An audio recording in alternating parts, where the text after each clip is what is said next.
Asia Wilson here, WNBA Finals. You talked about responsibility. Becky said you had the it factor. Obviously, you cultivate a lot of the leadership qualities. You galvanize the players.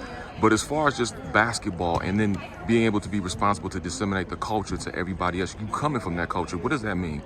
It means a lot. It's kind of like you're enjoying the fruits of your labor. You know, you put in so much, countless hours on the court and around your teammates that you start to build these bonds and culture around people that's like, we're one of the franchises that we don't have that legacy yet. We haven't won a championship or a system, a standard that we live by. We're writing our own story. And I think once we realize that and knowing that we're in full control of that pen writing that story, it's a beautiful thing to let it just come to life and see people sell at this crowd. I mean, my rookie year, I didn't even make playoffs. And now I have an opportunity in year 5 to be able to compete in another final. So it's just a building block to something big, a part of this franchise. And I'm glad that I can be, a stepping stone to that. I saw you talking to Morant yesterday. You guys are getting it in, representing South Carolina. But how does that make you feel in the responsibility just to have an NBA player of his caliber coming to support you and to support the league as well? It's dope. It's dope. Josh's family, and it's super important. People.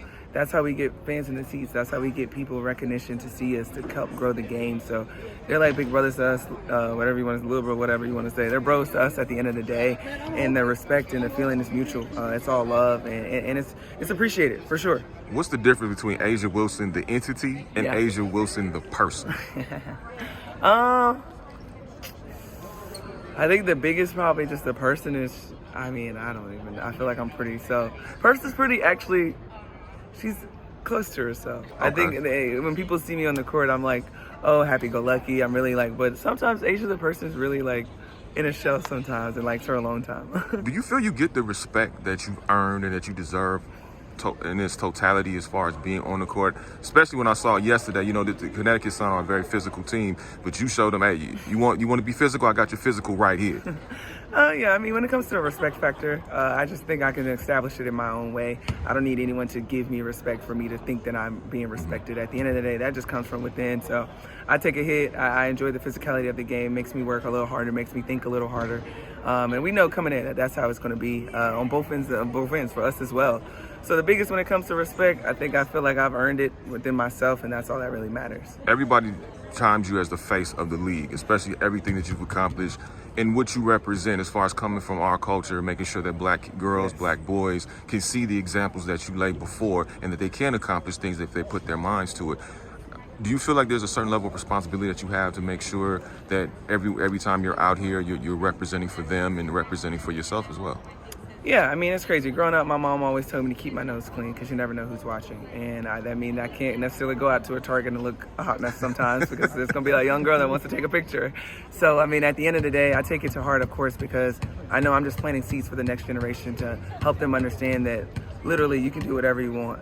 Just put your mind to it. So I don't think it's necessarily pressure or anything. It's just me being me. If I was trying to be someone else, I would probably get tired of it, but it's just really who I am. And lastly, I'm going to put you on the spot. What is Asia Wilson listening to?